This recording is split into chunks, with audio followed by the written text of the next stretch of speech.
লায়লাকে কেন পছন্দ হলো? আপনি লায়লাকে ছেড়ে দিয়ে দুধ দিয়ে গোসল করেছিলেন, আবার লায়লার কাছে কেন ফেরত গেলেন? তার মানে আপনি কি শুধুমাত্র এই কোর্টের ভয়ে লায়লার সাথে সমঝোতা করলেন? সরি, আমাকে একটু পানি দেওয়া যায়? এতই খারাপ অবস্থা করে দিলেন চেহারা। আমার যদি কাউকে মার্ডার করে ফেলতে হয়। মার্ডার? হ্যাঁ, ও যখন আমাকে চড় দিছে বা আমার চুলে টান দিছে তখন আমার মাথা নষ্ট হয়ে গেছে, তখন আমিও রিঅ্যাক্ট করছি। আপনি কি আসলে ধর্ষণ করেছিলেন? লায়লার যে বাচ্চা আছে বা লায়লা বিবাহিত, এই বিষয়গুলো আমি জানতাম না। তো কুস্তি টোকরা এটা সেটা এগুলো বলতেই থাকে সবসময়। এত কিছু হওয়ার পরেও আবার আপনি এই একই ফাঁদে পা দিলেন। অনলাইন রিভিউতে মানুষ আপনাকে নির্লজ্জ বলে। লজ্জা থাকলে আসলে সোশ্যাল মিডিয়াতে কেউ কিছু করতে পারবে না। আমি স্লো মোশন করতাম, হাত দিয়ে গুলি করতাম, সেটা মানুষ অ্যাকসেপ্ট করতো না। হাত দিয়ে তখন কি আমি পিস্তল নিয়ে গুলি করবো? এই যে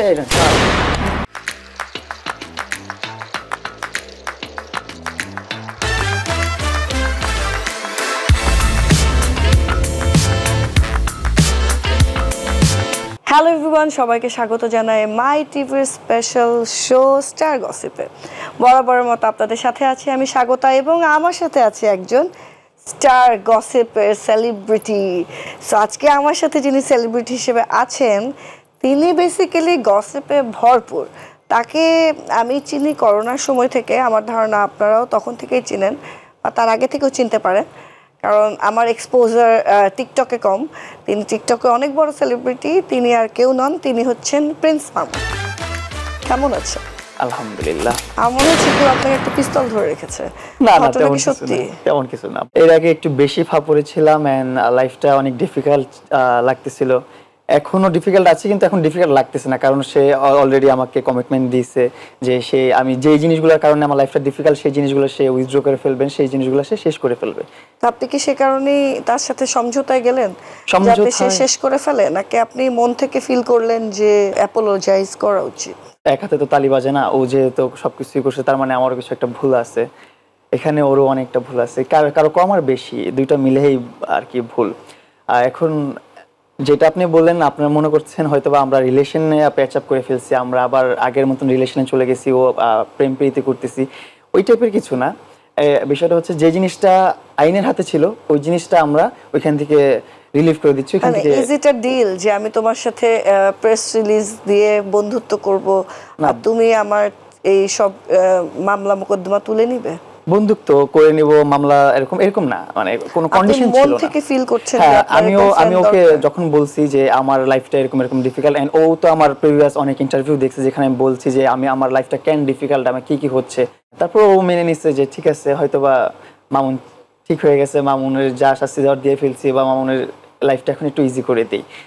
তারপর ওরা বললাম যে হ্যাঁ, আমাদের মধ্যে একটা ভালো একটা সম্পর্ক থাকুক, যা ঝগড়াঝাটি যা হয়েছে প্রিভিয়াস যা ছিল আমাদের সবকিছু আমরা ভুলে যাই।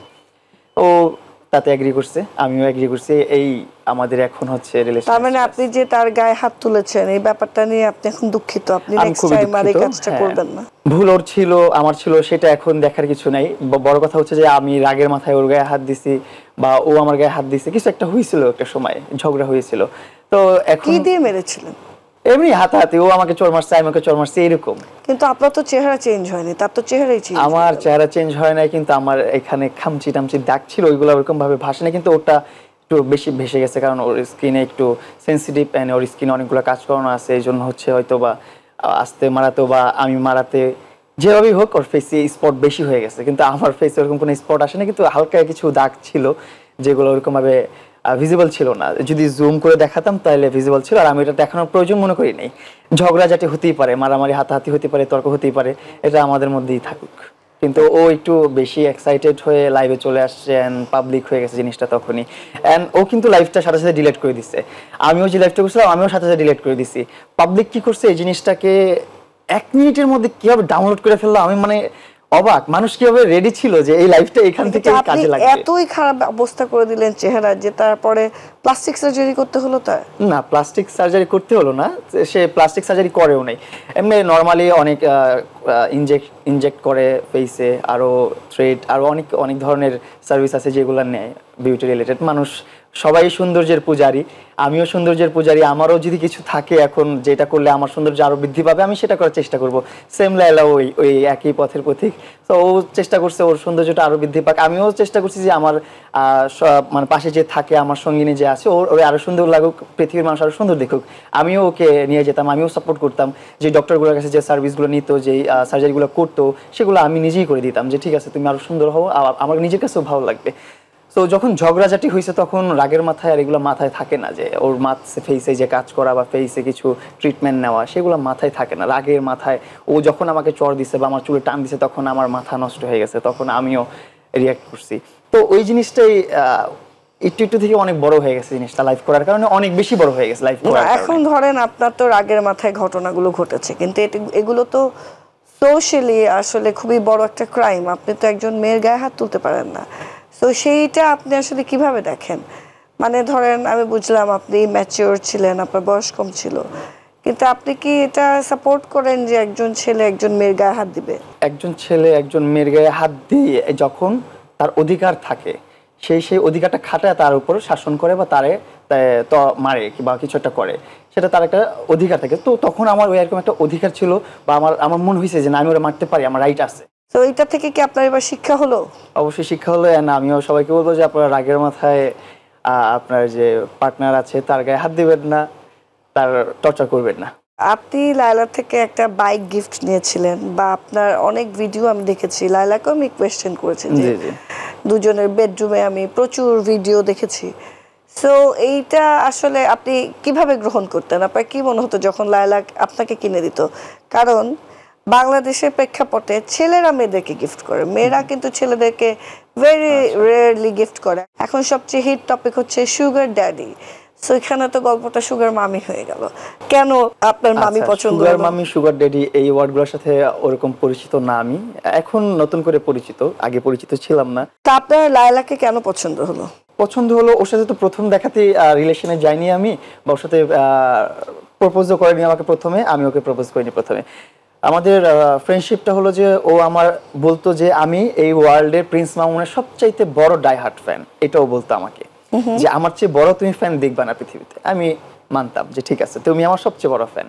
অ্যান্ড ও ওই হিসাবে আমাকে যখন গিফট গুলো করতো আমিও অ্যাকসেপ্ট করে নিতাম। অ্যান্ড আমিও আস্তে আস্তে ওর প্রতি আমার অ্যাটেনশন যাওয়া শুরু করলো, আস্তে আস্তে ওর প্রতি উইক হতে শুরু করলাম যে একটা মানুষ মানে কতটা নিঃস্বার্থে ভালোবাসতে পারলে আমাকে এত কিছু গিফট করতেছে, আমাকে এটা দিচ্ছে সেটা দিচ্ছে, আমার প্রয়োজনীয় নিত্য প্রয়োজনীয় যা লাগতেছে সেটা গিফট করতেছে।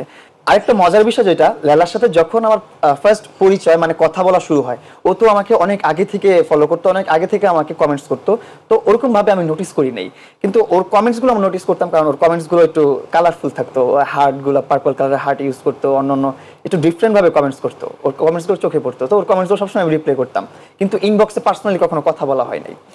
তো একদিন রাতে কথা বলা হলো কি নিয়ে, একটা ওর বাসার পেটস নিয়ে, ডগ। ওর আমি আবার পেটস লাভার অনেক। কে বেশি পেট লাভার, আপনি না লায়লা? ও পছন্দ করে, আমিও পেটস লাভার। সেম, ওর বাসাতেও অনেক পেটস, আমিও অনেক পেটস পছন্দ করি, আমার বাসাতেও অনেক পেটস আছে। আমার বাসায় 2টো কুকুর, 3টা বিড়াল। আমার বাসায় 5টা কুকুর, অনেকগুলা মাছ, আমার অনেকগুলো কবুতর আছে, অনেকগুলো পাখি আছে আবার। ওকে, তাহলে একটা পেট ক্লাব খুলতে হবে। হ্যাঁ, পেট ক্লাব খুলতে হবে, এরকমই। তো এরকম ছিল আমাদের বিষয়টা। ওর সাথে যখন প্রথম পরিচয় আমার, সেই দিনও সেই মাসটাতেও আমার ইনকাম ছিল 60,000। আপনি লায়লাকে ছেড়ে দিয়ে দুধ দিয়ে গোসল করেছিলেন, আবার লায়লার কাছে কেন ফেরত গেলেন? লায়লার কাছে ফেরত যাওয়াটা আগের মতো নেই আর, মানে আগে যে রিলেশনটা ছিলাম সেই রিলেশনটা নেই। আমরা এখন একজন শুভাকাঙ্ক্ষী হিসাবে আছি, ভালো মানুষ, ভালো পরিচিতি যেরকম থাকে সেরকম। ও হচ্ছে এখন যে মিউচুয়াল আন্ডারস্ট্যান্ডিং আসছে আমরা, সেটা হচ্ছে কেসটা যেটা আইনের হাতে ছিল সেটা নিয়ে অনেক হ্যাসেল পোহাতে হচ্ছিল, এভরি মান্থ হচ্ছে যে কোর্ট কাছারি দৌড়াদৌড়ি করতে হচ্ছিল। সেটা আমরা হচ্ছে যে উইথড্র করে ফেলছি। ও মামলাটা উইথড্র করে ফেললে ওর আর কোর্টে দৌড়াতে হবে না, আমার কোর্টে দৌড়াতে হবে না। তার মানে আপনি কি শুধুমাত্র এই কোর্টের ভয়ে লায়লার সাথে সমঝোতা করলেন? এটা আমার প্রথম কোয়েশ্চেন ছিল, যেটাকে আসলে আপনি বন্ধুত্ব করার কথা ফিল করেছেন। যদি আপনার ঘাড়ে এই কোর্ট কাছারির মামলাগুলো না থাকতো, আপনি কি লায়লার কাছে ফেরত যেতেন? লায়লার কাছে এখনো তো ফেরত যাইনি আমরা তো আর একসাথে থাকছি না। ওর মতো থাকবে, আমি আমার মতো থাকবো। বিষয় হচ্ছে যে এখানে জাস্ট মামলাটা যেটা, এই মামলাটা উইথড্র করে নিবে, আমি আমার মতো থাকবো, ওর মতো থাকবে। এর মধ্যে যদি আমাদের কথাবার্তা ভাল লাগে, যদি একজনের সাথে একজন কথা বলে ফিল করি যে না ঠিক আছে লালা পরিবর্তন হয়েছে, লালার কাছে কথা বলে ভালো লাগতেছে, বা লালা যদি ফিল করে যে আমার সাথে কথা বলে ভালো লাগতেছে, তো তখন আমার সাথে কথা বলতে পারবে, আমি ওর সাথে কথা বলতে পারবো। এর মধ্যে কোনো বাধা নেই, এর মধ্যে আমরা কন্টেন্টও করতে পারবো, কোনো সমস্যা নেই, আমরা ব্র্যান্ড প্রমোশন করতেও যেতে পারবো, সেটার মধ্যে কোনো সমস্যা নেই। না কিন্তু আপনি তো লায়লা থেকে অনেক টাকা নিয়েছেন, আপনি জানেন কত টাকা নিয়েছেন? এরকম স্পেসিফিকলি ওর কাছ থেকে টাকা নেওয়া হয় নাই। যেটা হয়েছে আমি বললাম না যে গিফট করতো ও আমাকে, আমি গিফটটা গ্রহণ করতাম, এরকম ভাবেই ও আমার পিছনে ইনভেস্ট করতো বা আমাকে দিত। আপনি ধর্ষণের মামলা খেলেন, সো ব্যাপারটা মানে খুবই কন্ট্রাডিক্টরি না? মামলার প্রসেসিং তো এগুলা নিয়ে কথা বলা ঠিক না। আপনি কি আসলে ধর্ষণ করেছিলেন? না। তাহলে এই বাংলাদেশের আইনে কি এমন কোনো ব্যবস্থা আছে যেখানে আপনি স্ট্রংলি এটার এগেনস্টে প্রোটেস্ট করতে পারবেন? বিকজ এখানে তো আপনাকে হেয় করা হচ্ছে, রাইট? তাই এটা বিষয় হচ্ছে ওর অ্যাগ্রেসিভনেসের কারণে হচ্ছে ও মামলাগুলো করছে, ও রাগ হইছে আমার উপর, মন খারাপ করছে এই জন্য। এখন লালার একজন নতুন বয়ফ্রেন্ড দেখা যাচ্ছে, আপনি কি তাকে ইঙ্গিত করে কথা বললেন? না, ইঙ্গিত করে কিছু বলি নাই।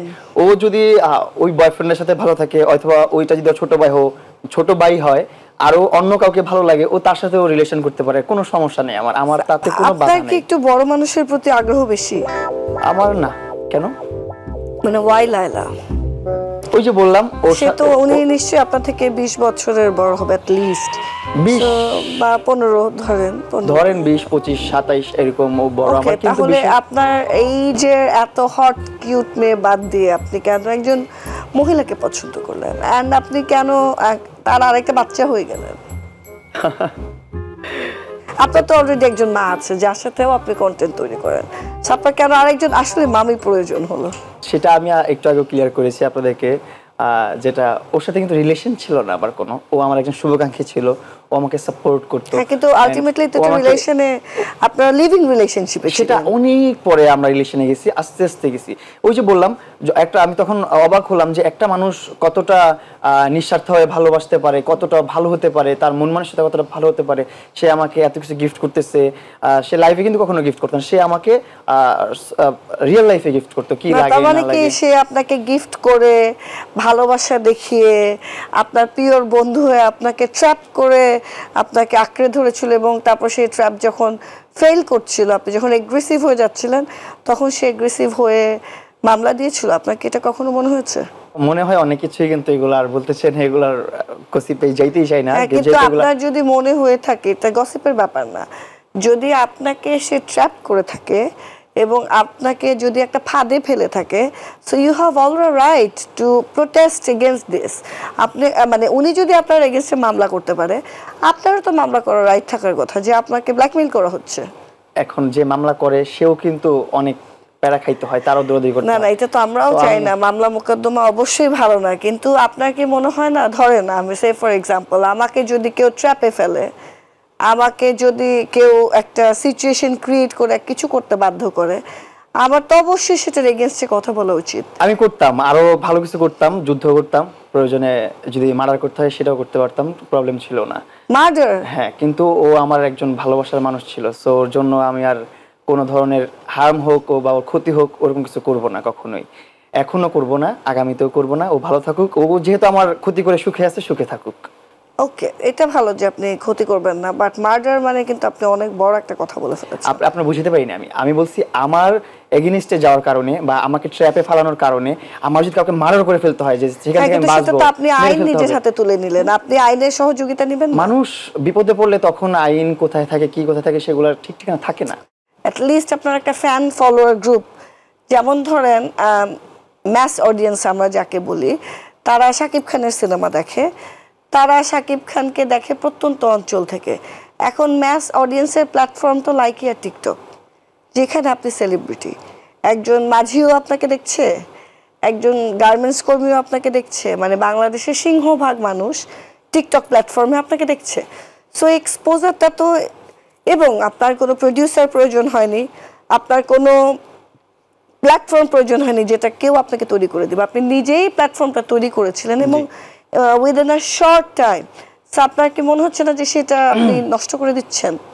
নষ্ট করে দিচ্ছি আসলে মনে হচ্ছে না, কারণ লাইফে যেটা করেছিলাম সেটা ভালোবাসা ছিল, ভালোবাসা ভুল না।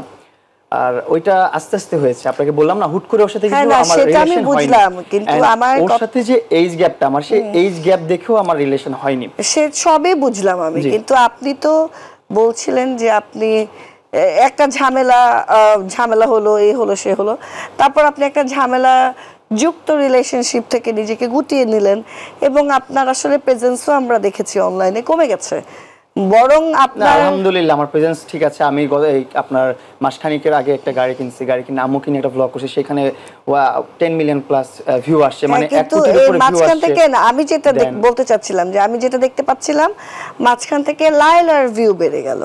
হ্যাঁ, লাইলার ভিউ বেড়ে গেল, এবং আপনার ভিউতে এটা তো আপনার রিচ, আমি যতটুকু বুঝি যে অডিয়েন্সের রিচ আছে আপনার সাথে, সো সেই রিচ অনুযায়ী আপনি অডিয়েন্স পেয়েছেন। কিন্তু অডিয়েন্সদের যে শ্রদ্ধা ভালোবাসা, যে আপনার মধ্যে যে একটা ফেয়ারনেস ব্যাপার ছিল, যে আপনি ক্লিন, সেইটা তো এখন মেসি।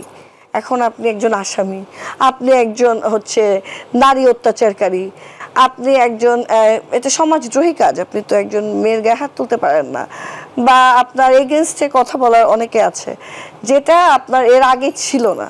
সো এই যে এত কিছু হওয়ার পরেও আবার আপনি এই একই ফাঁদে পা দিলেন।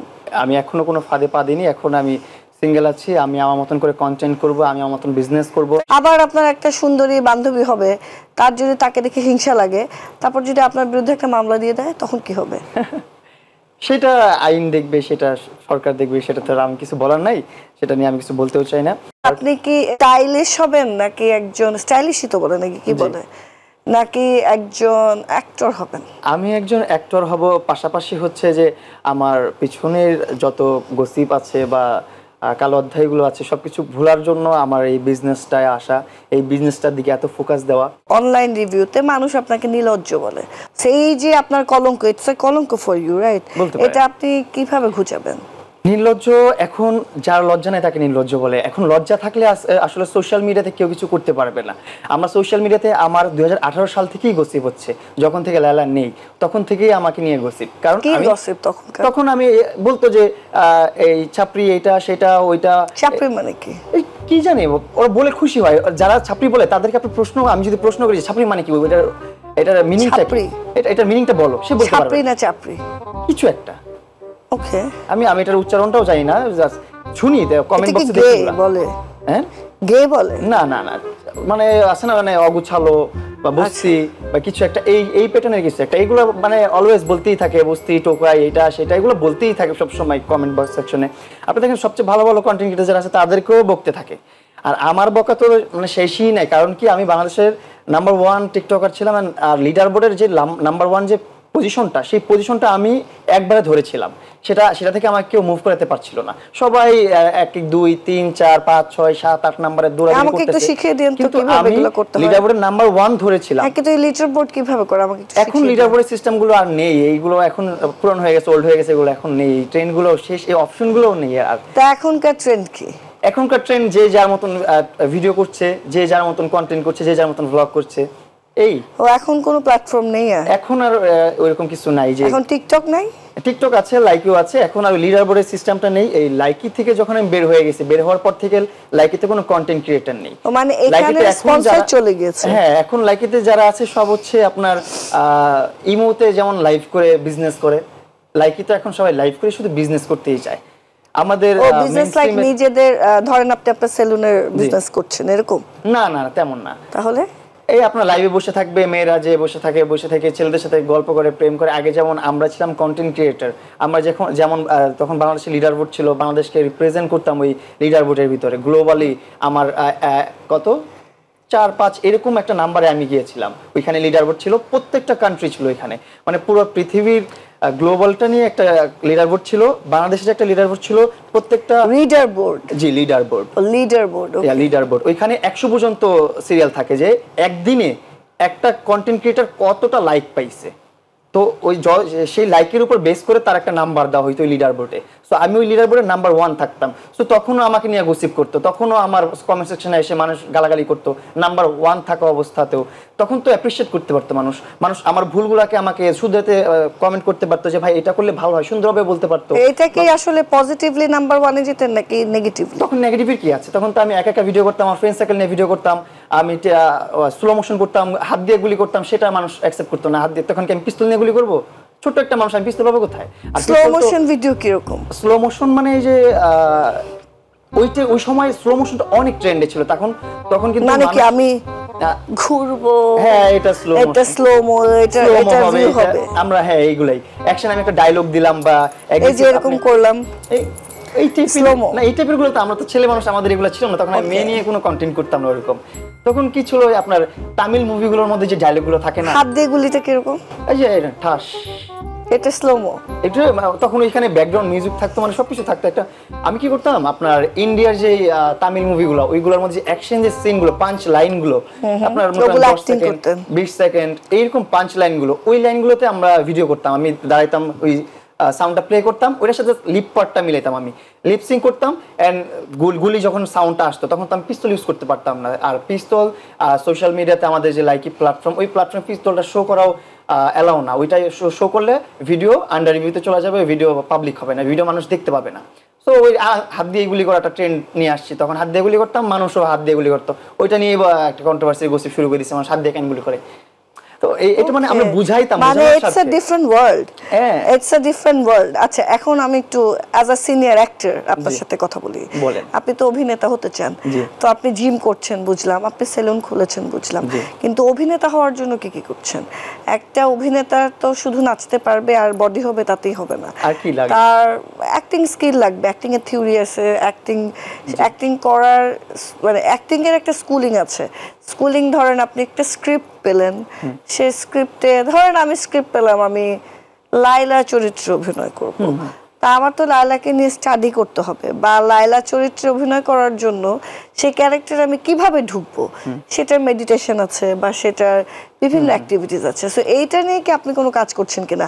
কারণ আপনি তো আসলে অভিনেতা হতে চান। অভিনেতা হতে যা যা গুণ প্রয়োজন আমি মনে করি আলহামদুলিল্লাহ আল্লাহ তাআলা আমার ভিতরে ওইগুলো দিয়েছে। ডান্স করা প্রয়োজন, এক্সপ্রেশন দেওয়া প্রয়োজন, অভিনয় ডায়লগ ডেলিভারি করা প্রয়োজন, কিন্তু ক্যারেক্টারের গভীরতায় যাওয়ার জন্য যে ইন্টেলেকচুয়ালিটি প্রয়োজন, সেইটা কি আপনি মনে করেন আপনার মধ্যে আছে? অবশ্যই পারবো ইনশাআল্লাহ। আমাকে যখন আমার তো ডিরেক্টর থাকবে, উনি আমাকে সাজেস্ট করবে যে কিভাবে কি করতে হবে, আমি তারপর স্ক্রিপ্টটা আমার সাথে শেয়ার করবে, আমি সেই ক্যারেক্টারের গভীরতায় কিভাবে ঢুকবো সেটাও আমার সাথে শেয়ার করবে, সেটাও বলবে, সবকিছু যখন খুলে বলবে। মানে আপনি ডিরেক্টরিয়াল অ্যাক্টর হতে চান, ডিরেক্টর আপনাকে যেভাবে গাইড করবে অবশ্যই একজন আপনার কোনো ইনপুট থাকবে না? আমার থাকবে। ডিরেক্টর যেটা করবে, যেটা আমাকে শিখিয়ে দিবে, সেটা যদি আমার মধ্যে তার চেয়ে ভালো কিছু থাকে, আমি তো তার চেয়ে ভালো কিছু দেওয়ার চেষ্টা করবো, আমি আউটপুট তার চেয়ে ভালো দিব। আমাকে বলবে যে মামুন তুমি এই ডায়লগটা এইভাবে দাও, আমি চেষ্টা করবো তার চেয়ে ইমপ্রুভ করে ডেলিভারি দেওয়ার জন্য। আপনি কি শাকিব খান হতে চান, জায়েদ খান হতে চান, মোশাররফ করিম হতে চান, না চঞ্চল চৌধুরী হতে চান? আমি আমাদের মেগাস্টারকেই ফলো করি এন্ড মেগাস্টারই হতে চাই, নেক্সট মেগাস্টার ইনশাআল্লাহ। বাহ, সে কে? জায়েদ খান, সাকিব খান?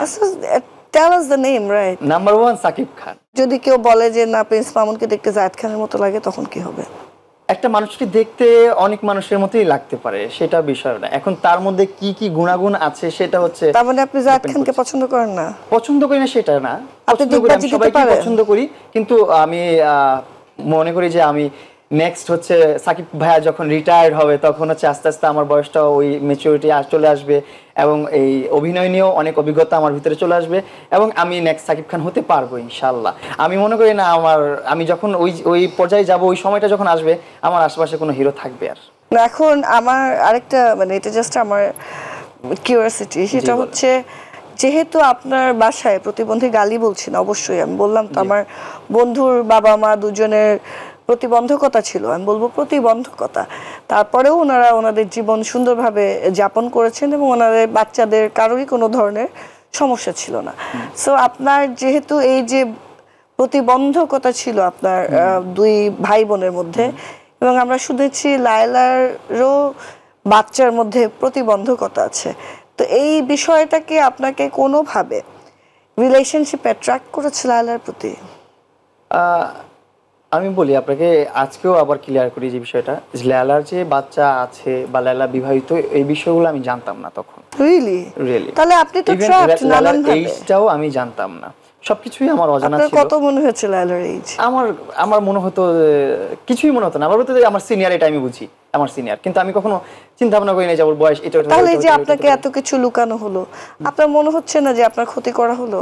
এটা আমার সাথে অবিচার করা হয়েছে বা আমার সাথে প্রতারণা করা হয়েছে, এটা আমি বলি সবসময়, আগামীতেও বলে যাব। আমার গলাতে ছুরিও ধরে গেল, আমি তো বলে যাব যে হ্যাঁ আবার বেলতলায় যাবেন। এটা একটু না, আর বেলতলায় যাবো না, এরা বেলতলায় একবারই যায়। কিন্তু আপনি তো ন্যাড়া না, আপনার মাথায় যথেষ্ট চুল আছে। সেটাই। সেই সাহসে কি বেলতলায় বারবার যাবেন? না, যাব না। সো খুবই ভালো লাগলো আমাদের শোতে আসাতে, আপনাকে সামনে থেকে পেয়ে। আমি তো কখনো আপনাদের সাথে কমিউনিকেট করিনি, আপনার সাথে স্পেশালি। আমার একটা শোতে লাইলা এসেছিল, তার পার্সপেক্টিভ থেকে ঘটনাটা শুনেছি, আজকে আপনার পার্সপেক্টিভ থেকে শুনলাম। সো ভালো থাকবেন, থ্যাঙ্কস ফর কামিং। আপনাকেও থ্যাংক ইউ। দর্শক, আশা করি আপনাদের অনেক জটিলতা আমাদের এই শোর মাধ্যমে খুলে গিয়েছে, এবং আপনারা যারা মনে করছিলেন যে প্রিন্স মামুন নির্লজ্জ বা আমি আর ওর ফ্যান থাকবো না, তারা হয়তো আজকে শো দেখার পরে তার দিকে আবার পজিটিভলি তাকাবেন, সেটাই আশা করছি। কারণ একটা পজিটিভ ঘটনা ঘটেছে, সে অ্যাপোলজি করেছে এবং তাদের বন্ধুত্ব আবার জায়গা মতো চলে এসেছে। সো সবাই ভালো থাকবেন, সুস্থ থাকবেন, এই প্রত্যাশায় আজকের মতো আমি স্বাগত এখানেই বিদায় নিচ্ছি। দেখা হবে আগামী শোতে ভিন্ন কোনো গসিপ নিয়ে। সে পর্যন্ত সবাই ভালো থাকবেন, সুস্থ থাকবেন। আল্লাহ হাফেজ।